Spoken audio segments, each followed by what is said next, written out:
Hi class, it's Miss Klein. I am wearing my Avid shirt representing Avid. I'm going to read the next chapter on Charlotte's Web, but the other thing I wanted to do was talk to you about your assignments. So today and starting today and moving forwards, I'm going to be posting your progress, just like we normally do during station time, where I have that paper up on the board and you can see what you still need to do for the week. It's going to be kind of similar to that, except that you don't get to edit it. You're not erasing your name or anything, but I'm just keeping track of how you're doing with your assignments. So unfortunately, I looked and there's about seven of you, about seven, who haven't done anything yet. You haven't done any of your assignments. And so right now you have a 0.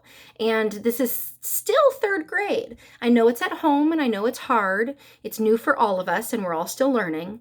But this still goes on your report card and it's still going to go in your elementary school record.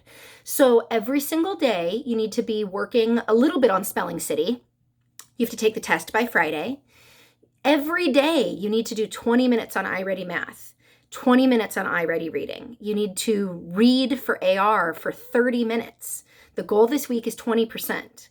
So you need to be taking AR tests and getting up to that goal of 20%. You need to be focusing on good comprehension because the comprehension goal is 85. Marlo and Kimani are at 100% on reflex in multiplication and division, and so they can do prodigy instead of reflex, but everyone else, you should be working on reflex until you get that green light. Some of you will get the green light within 5 minutes. Some of you, it'll take about 30 minutes, and it just depends on how accurate you are in reflex. What else are you doing? So in reading, you have AR and iReady Reading. In math, you have reflex and iReady Math. Spelling, we already talked about. So your scholastic writing responses. That's one that I think 14 of you haven't done anything yet, and that's worth 100 points. It's 20 points every day. Those of you who did complete a writing response for that, I did comment privately to you, letting you know how you did on them. And I know they're hard. I know it's a lot of writing every day. We are going to be doing something different next week. I do realize that that's a lot of work, but keep it up because you still have 2 more days of that. So really try your best and realize that this is still school. It should take you 2 to 4 hours every day. So this isn't just homework, right? This is replacing the school day. And so some of you guys need to buckle down. The other thing you need to be doing is PE. You need 20 minutes of PE every day, and you need to remember that you're recording that on the PE log. That can be going for a walk, walking your dog, playing with your brother and sister, getting chased by an RC car is one of the ones I've heard. Doing yoga is another one you guys have told me you've been doing. So sounds like you're doing a great job with that. Just don't forget to record it. So that's every day, you guys, Monday through Friday. You get breaks on the weekend. And it's still less time than you would normally be in school for, okay? So those of you who haven't started yet, you're already falling behind, okay? Reach out to me if you need help. Starting next week, I'm gonna have Zoom videos. So it's like a video chat instead of just on Classroom, Google Classroom. You guys can write to me, and you have been, and I've been writing back. But on starting next week, we're going to have Zoom, and that way we can do video chats, okay? And I think that that'll be nice. Again, that'll just be during my office hours, which are 8:30 to 12:30 every day. Okay, I think that's it. Get your work done. Oh, the other thing, you guys are earning Cheetah Cash for getting your work done. So the more work you do, the more Cheetah Cash you earn. And on that paper that I'm going to send out every day, I already sent the first one out, I'm keeping track of how many Cheetah Cash you earned. It does sound like there's a chance we might not be back in person this school year. The next time you might be back at LCC in person would be 4th grade. But no matter what, Cheetah Cash lasts forever. And so whenever I see you next, whether it's this school year or next, I will give you all the Cheetah Cash that you earned. And you guys are going to be earning a lot of Cheetah Cash. Some of you have already earned 2 Cheetah Cash so far for this week. So keep up the great work. Keep looking for my comments. Make sure you're calling me, texting me, emailing me. Next week you can start Zoom and letting me know how things are going. All right, Charlotte's Web. It might look backwards to you because I'm using my front face camera, but Charlotte's Web, we are on chapter 17. Chapter 17 is Uncle. All right, if you're following along, it's page 130 in my book. I don't know if it's 130 in yours.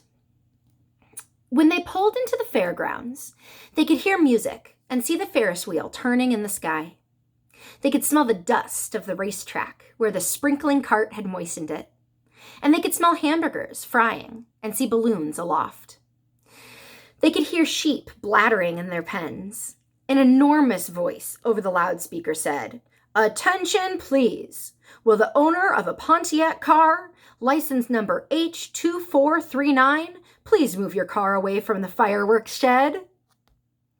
"Can I have some money?" asked Fern. "Can I too?" asked Avery. "I'm going to win a doll by spinning a wheel, and it will stop at the right number," said Fern. "I'm going to steer a jet plane and make it bump into another one," said Avery. "Can I have a balloon?" said Fern. "Can I have a frozen custard and a cheeseburger and some raspberry soda pop?" asked Avery. "You children be quiet until we have the pig unloaded," said Mrs. Arable. "Let the children go off by themselves," suggested Mr. Arable. "The fair only comes once a year." Mr. Arable gave Fern 2 quarters and 2 dimes. He gave Avery 5 dimes and 4 nickels. All right, so how much money did he give each of them? He gave Fern 2 quarters and 2 dimes.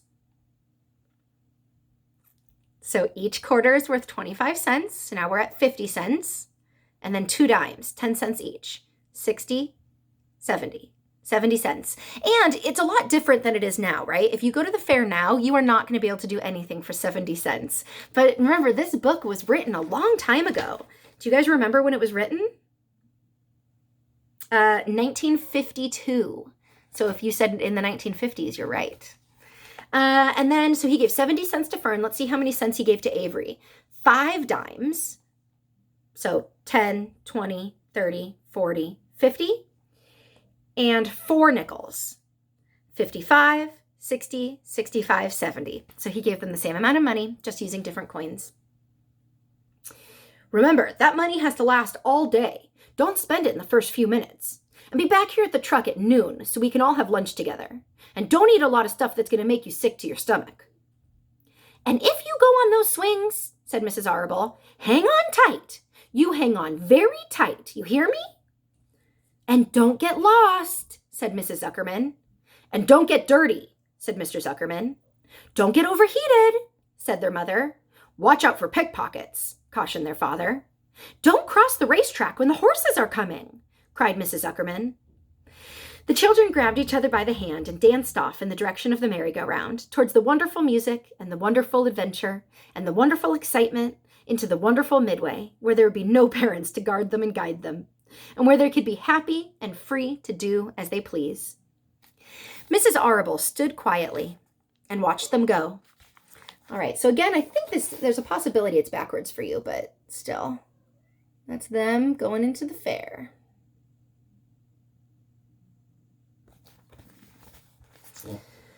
"Do you think it's all right?" she asked. Oh, wait.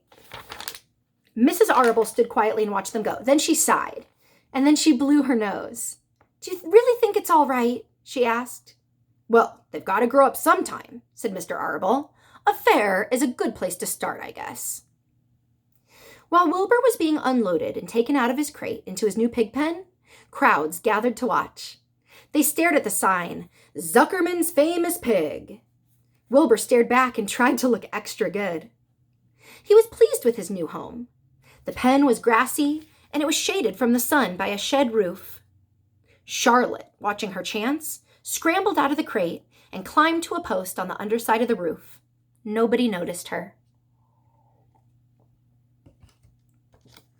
Templeton, not wishing to come out in broad daylight, stayed quietly under the straw at the bottom of the crate. Mr. Zuckerman poured some skim milk into Wilbur's trough, pitched clean straw into his pen, and then he and Mrs. Zuckerman and the Arables walked away towards the cattle barn to look at purebred cows and to see the sights. Mr. Zuckerman particularly wanted to look at the tractors. Mrs. Zuckerman wanted to see a deep freeze. It's like a freezer, like a separate freezer. Lurvy wandered off by himself, hoping to meet new friends and have some fun on the midway. As soon as the people were gone, Charlotte spoke to Wilbur. "It's a good thing you can't see what I see," she said. "Well, what do you see?" asked Wilbur. "There's a pig in the next pen, and he's enormous. I'm afraid he's much bigger than you are." "Well, maybe he's older than I am and has had more time to grow," suggested Wilbur. Tears began to come to his eyes. "Well, I'll drop down and have a closer look," Charlotte said. Then she crawled along a beam until she was directly over the next pen. She let herself down on a drag line until she hung in the air, just in front of the big pig's snout.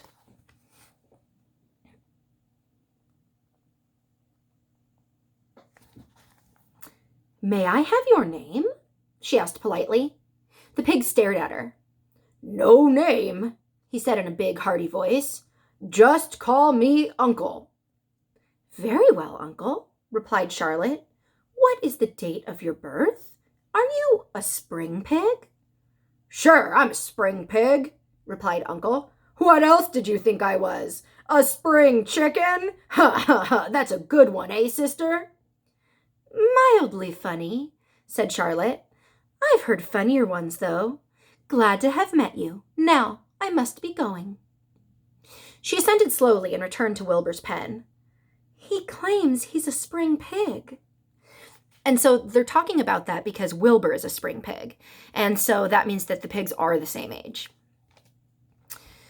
Reported Charlotte, "And perhaps he is. One thing is certain. He has a most unattractive personality. He is too familiar, too nosy, and he cracks weak jokes. Also, he's not anywhere near as clean as you are, nor as pleasant. I took quite a dislike to him in our brief interview. He's going to be a hard pig to beat, though, Wilbur, on account of his size and weight.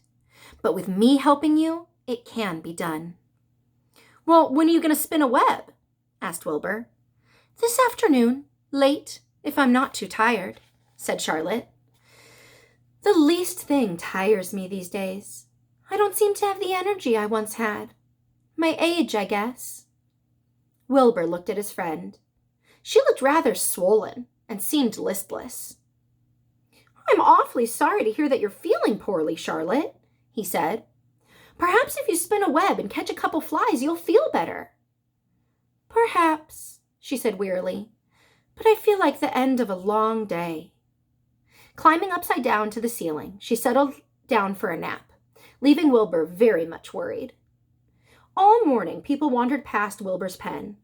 Dozens and dozens of strangers stopped to stare at him, to admire his silky white coat, his curly tail, his kind and radiant expression. And then they would move on to the next pen where the bigger pig lay. Wilbur heard several people make favorable remarks about Uncle's great size. He couldn't help overhearing those remarks, and he couldn't help worrying. And now, with Charlotte not feeling well, he thought, "Oh dear." All morning, Templeton slept quietly under the straw. The day grew fiercely hot. At noon, the Zuckermans and the Arables returned to the pig pen. And then a few minutes later, Fern and Avery showed up. Fern had a monkey doll in her arms and was eating Cracker Jack. Avery had a balloon tied to his ear and was chewing a candied apple. The children were hot and dirty. "Isn't it hot?" asked Mrs. Zuckerman. "It's terribly hot," said Mrs. Arable, fanning herself with an advertisement of a deep freeze.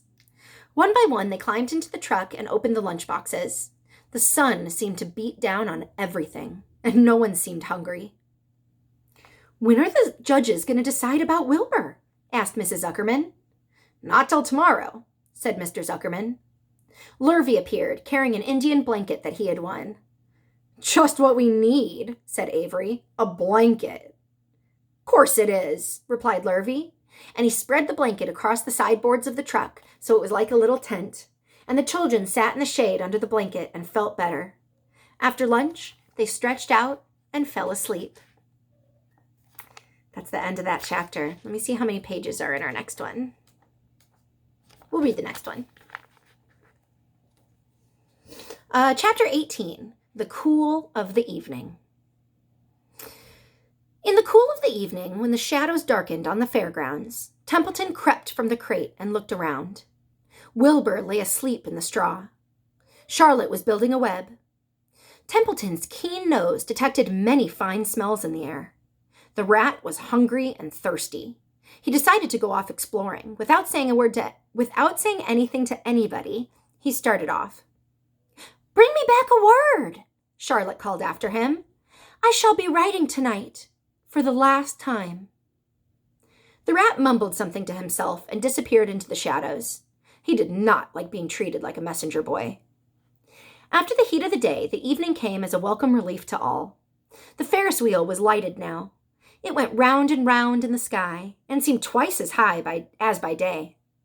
There were lights on the midway, and you could hear the crackle of the gambling machines, and the music of the merry-go-round, and the voices of the man in the Beano booth calling numbers. The children felt refreshed after their nap. Fern met her friend Henry Fussy, and he invited her to ride on him in the Ferris wheel. He even bought a ticket for her, so it didn't cost her anything. When Mrs. Arable happened to look up into the starry sky and saw her little daughter sitting with Henry Fussy and going higher and higher into the sky, and saw how happy Fern looked, she just shook her head. My, she said, "Henry Fussy, think of that." Here's Templeton.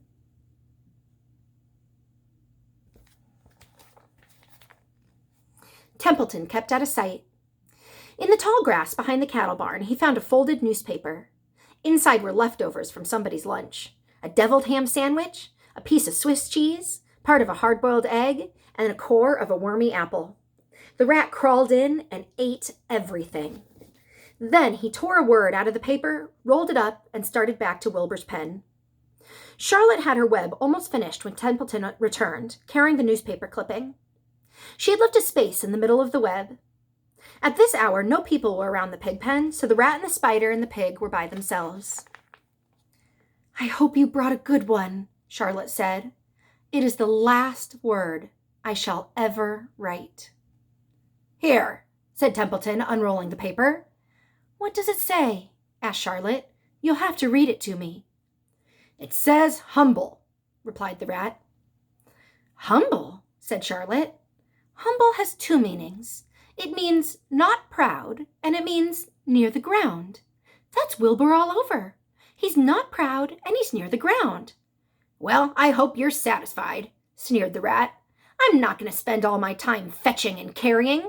I came to this fair to enjoy myself, not to deliver papers."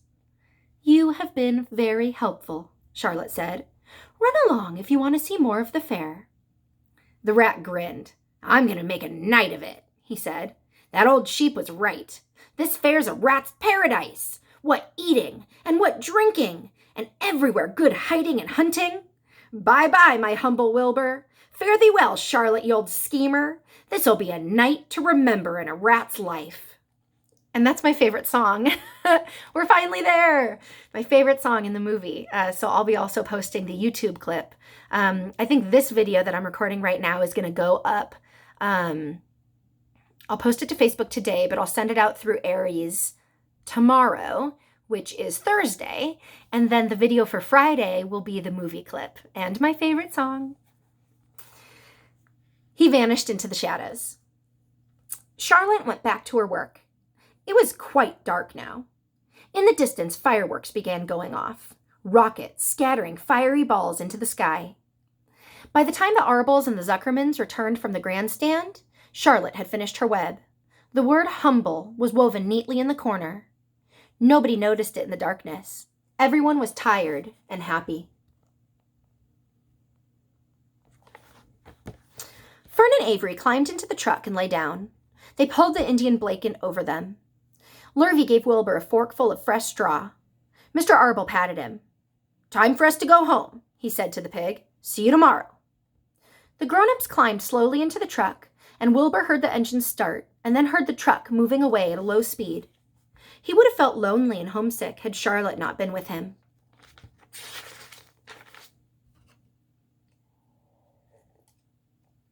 He never felt lonely when she was near.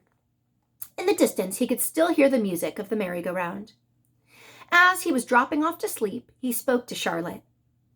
Sing me that song again, about the dung and the dark, he begged. Sorry if you guys heard that. That's a notification on my phone. Not tonight, she said in a low voice. I'm too tired. Her voice didn't seem to come from her web. Where are you? Asked Wilbur. I can't see you. Are you back on your web? I'm back here, she answered, up in this back corner. Why aren't you on your web? Asked Wilbur. You almost never leave your web. Well, I've left it for tonight, she said. Wilbur closed his eyes. Charlotte, he said after a while, do you really think Zuckerman will let me live and not kill me when the cold weather comes? Do you really think so? Of course, said Charlotte. You are a famous pig, and you are a good pig. Tomorrow you will probably win a prize. The whole world will hear about you. Zuckerman will be proud and happy to own such a pig. You have nothing to fear, Wilbur. Nothing to worry about. Maybe you'll live forever. Who knows? And now, go to sleep. For a while there was no sound, and then Wilbur's voice. What are you doing up there, Charlotte?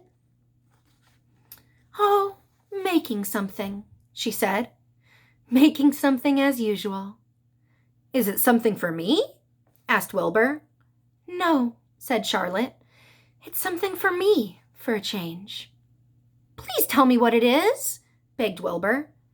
I'll tell you in the morning, she said. When the first light comes into the sky, and the sparrows stir, and the cows rattle their chains, when the rooster crows and the stars fade, when early cars whisper along the highway, you'll look up here and I'll show you something. I will show you my masterpiece. And before she could finish the sentence, Wilbur was asleep. She could tell by the sound of his breathing that he was sleeping peacefully, deep in the straw.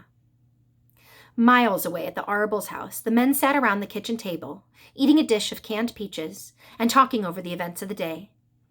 Upstairs, Avery was already in bed and asleep. Mrs. Arable was tucking Fern into bed. Did you have a good time at the fair? She asked as she kissed her daughter. Fern nodded. I had the best time I have ever had anywhere or any time in all of my whole life. Well, said Mrs. Arable, isn't that nice? Okay, we're going to stop there. That's the end of the chapter.